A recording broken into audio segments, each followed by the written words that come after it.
जय हिंद स्टूडेंट्स। तो आज मैं आपके सामने आ गया हूँ मैथ्स की स्ट्रैटेजी लेकर, क्योंकि बहुत बच्चों को लग रहा है कि मैथ्स के लिए बहुत दिन की छुट्टियाँ हैं तो बहुत आराम से वो लोग मैथ्स की तैयारी कर सकते हैं, बट ऐसा बिल्कुल भी नहीं है।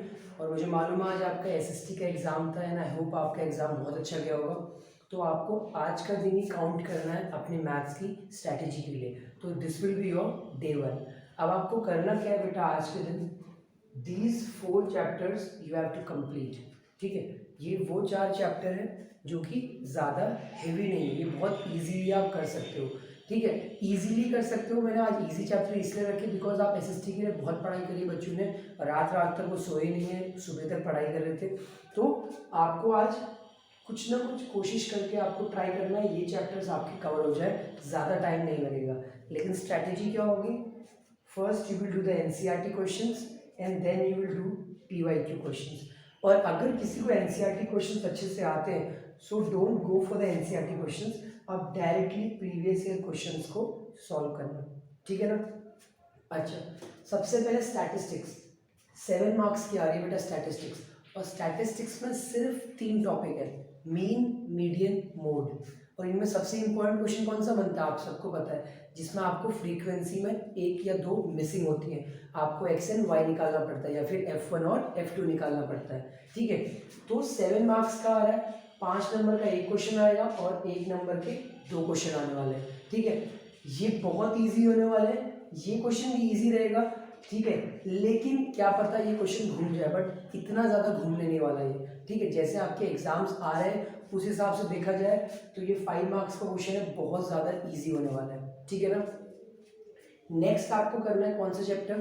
Polynomial. Polynomial is the easiest chapter. कितने मार्क्स का आ रहा है? 4 मार्क्स का।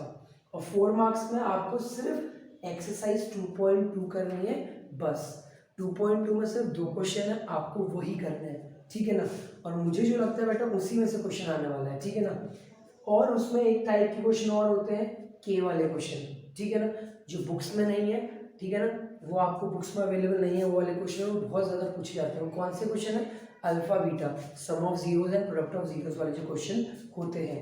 तो आपको सिर्फ ये करना है उसके लिए। 4 नंबर का आने वाला है, 1 नंबर का एक सवाल बहुत ईजी होगा, 3 नंबर का एक सवाल ये भी बहुत ईजी होने वाला है। ये जो 3 नंबर का एक सवाल है बेटा वो कहाँ से बनेगा आपका? यहीं से बन सकता है।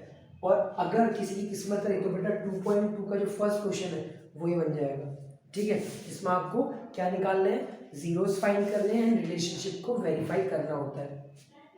नेक्स्ट पढ़ते हैं आपकी प्रोबेबिलिटी। ये भी बहुत इजी चैप्टर है। अगर हम बात करें प्रोबेबिलिटी की, 4 मार्क्स का आ रहा है, 1 नंबर का एक क्वेश्चन, 3 नंबर का एक क्वेश्चन। आपको ये जो मैंने टॉपिक्स लिखे हुए इनके ऊपर क्वेश्चंस को सॉल्व करना है। Cards, coins, dice and bag. ठीक है, आपको जो एक्सरसाइज है उसको सॉल्व कर लीजिए, दैट इज इनफ। अगर आपकी अंडरस्टैंडिंग अच्छी है तो आपने अगर एक्सरसाइज के क्वेश्चन कर लिए तो प्रोबेबिलिटी में इतना टाइम लगाने की ज़रूरत नहीं है। लेकिन एक और चीज़, 1 नंबर के लिए प्रोबेबिलिटी का जो क्वेश्चन होता है बेटा लीप ईयर वाला, वो ज़रूर कर लेना। ठीक है ना? तो यहाँ से आपके 4 मार्क्स बन जाएंगे। फिर आते हैं रियल नंबर्स। अब रियल नंबर तो बेटा ईजी है। अब रियल नंबर में तो पता है क्या है, पूरा पता है कि क्या आने वाला है। कैसे? 5 नंबर का चैप्टर है, 1 नंबर के 2 सवाल आ रहे हैं और 3 नंबर का एक सवाल आ रहा है। अब इस चैप्टर में बेटा 3 नंबर का सवाल सिर्फ एक ही बनता है, कौन सा वाला? प्रूफ करने वाला कि वो इरेशनल नंबर है। तो 3 नंबर का सवाल तो यहीं से बनेगा, कंफर्म है। अब 1 नंबर के सवाल 2 कहाँ से बनने वाले? वो ऑब्वियस सी बात है, यहाँ से बनेंगे, एलसीएम एचसीएफ से। ठीक है, या फिर कंपोजिट नंबर का जो क्वेश्चन आपका 1.2 एक्सरसाइज में। ठीक है, तो अगर आपने ये भी कर लिया, अगर आपने अच्छे से आज कर लिया तो आपका अगर हम टोटल करें 7 + 4 + 4 + 5, आपने 20 मार्क्स आज स्कोर कर लिए। और ये 20 मार्क्स वो हैं जो आपके हाथ से निकल नहीं सकते, बिकॉज यहाँ पे आपको पता है एग्जैक्ट वही क्वेश्चन आने वाले हैं। ठीक है, तो बहुत बच्चों को लग रहा है कि सर हम मैथ्स में फेल हो जाएंगे, क्या करें? तो एक सिंपल सा तरीका है, आपके स्कूल वाले कितने मार्क्स दे रहे हैं? आप कम से कम 17 मार्क्स दे देंगे 20 में से, कम से कम की बात चल रही है। और अगर आपने ये 4 चैप्टर कर लिया, आपको कितने मार्क्स स्कोर हो रहे हैं? 20 मार्क्स। तो आपने इजीली 37 मार्क्स कर लिए, पासिंग मार्क्स इज 33, और आपने कितना स्कोर कर लिया?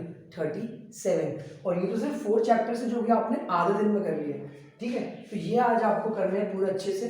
कैसे करने हैं? NCERT questions, then previous year questions. अगर आपके एनसीईआरटी क्वेश्चंस आपको आते हैं then only go for previous year questions. और मैं बार बार बोलूँगा, ज़्यादा कॉम्प्लिकेटेड क्वेश्चन करने की कोशिश मत करना, बिकॉज आपका साइंस का एग्जाम हुआ था, आपको पता है कैसे क्वेश्चन आए थे, बिल्कुल बेसिक लेवल के क्वेश्चन आ रहे हैं। ज़्यादा बड़े सवाल करने की कोशिश मत करना, ठीक है, क्योंकि आपका पेपर बिल्कुल मॉडरेट आएगा।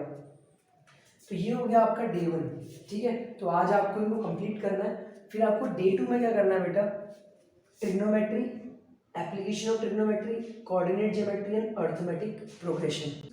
बेटा ट्रिग्नोमेट्री की बात करें, 8 नंबर का चैप्टर आ रहा है, बच्चे चैप्टर देख के डर जाते हैं, लेकिन अगर आप इसका मार्किंग स्कीम देखेंगे ना तो बेटा 3 क्वेश्चन 1 नंबर के आ रहे हैं। ट्रिग्नोमेट्री में 3 क्वेश्चन 1 नंबर के आ रहे हैं। तो आप भी सोचो कि 3 जो क्वेश्चन आएंगे क्या हार्ड होंगे, बहुत इजी क्वेश्चन होंगे जो 3 क्वेश्चन 1 मार्क के आएंगे। तो आपने ट्रिग्नोमेट्री में जो 3 क्वेश्चन है बेटा वो कितने नंबर के आ रहे हैं, 1 मार्क के। 3 क्वेश्चन आपके 1 नंबर के आएंगे जो कि बहुत इजी होंगे, आप इजीली स्कोर कर पाएंगे। अच्छा और क्या होगा बेटा, एक क्वेश्चन आएगा बेटा कितने का, 2 मार्क का।